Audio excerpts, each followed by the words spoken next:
Bonjour, je suis Madame Amambrou et Fatima Lucie, mère et fonctionnaire d'État. Je suis membre de l'association des mamans leaders dont je suis la PCO. Voilà, je suis ravie d'être avec vous aujourd'hui pour parler un peu de moi et de l'association des mamans leaders.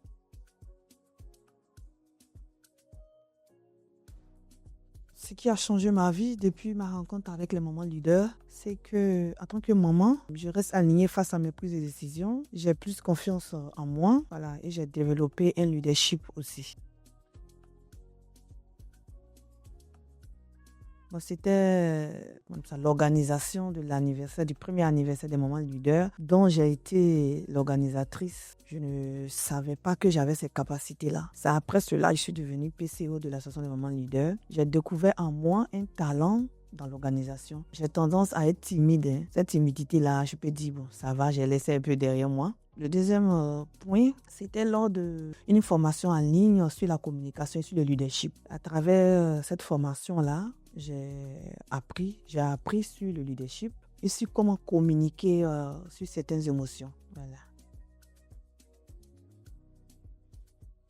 J'ai vu ma capacité à faire face au public, voilà, à ne pas rester caché. Souvent, j'ai des réponses, souvent j'ai la connaissance, mais par ma timidité, je n'arrivais pas à l'exprimer. Mais grâce à l'association des mamans leaders, voilà, j'ai appris beaucoup sur moi. Je m'exprime quand il faut. J'arrive aussi à accepter, voilà, certaines remarques positives. J'ai appris à faire la part des choses entre l'éducation qu'il faut donner aux enfants, à ne pas transmettre tout ce que j'ai endossé en tant que difficulté. J'ai fait la part des choses, hein. Donc, je crois que l'association des mamans leaders a fait beaucoup sur moi. Le fait même que je m'exprime même devant une caméra aussi, même si je stresse un peu, mais avant, ça allait être vraiment difficile, hein. Déjà, je trouve que c'est déjà bon.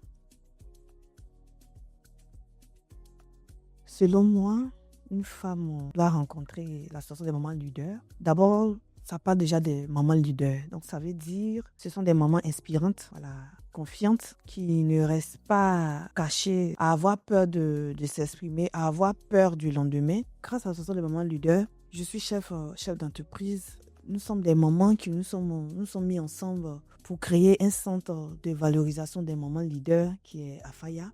Voilà. Pourquoi une source de motivation? Parce que tu te dis, nous dépensons la vingtaine, hein. S'il y a certaines parmi nous qui se sont permises de s'associer pour créer ce centre-là, tu te dis, mais pourquoi pas moi? Nous sommes actionnaires. Donc, grâce à ce moment leader, je peux dire aujourd'hui que je suis chef d'entreprise parce que nous sommes mis ensemble, nous avons mis des parts, chacune a mis des parts d'action pour pouvoir créer ce centre-là qui joue un grand rôle pour les mamans et pour les enfants parce que nous travaillons avec des coachs certifiés, des coachs qui agissent sur le rôle des mamans, sur des femmes et sur l'éducation par rapport aux enfants. Donc, il y a des séances de travail spéciales avec des enfants, des adolescents. Il y a des séances de travail avec les mamans, voilà, en tant que femme au foyer. Parce que être une maman épanouie, tu dois être aussi épanouie aussi dans ton foyer et donner aussi une bonne base aux enfants. Donc, dans ce centre, souvent, on associe les mamans et les enfants pour suivre la formation avec le coach ou on fait spécialement une formation uniquement avec les adolescents parce que ce sont les enfants qui prennent la relève. Voilà, donc, il faudrait qu'ils aient une bonne base. Donc, à travers ce centre de valorisation,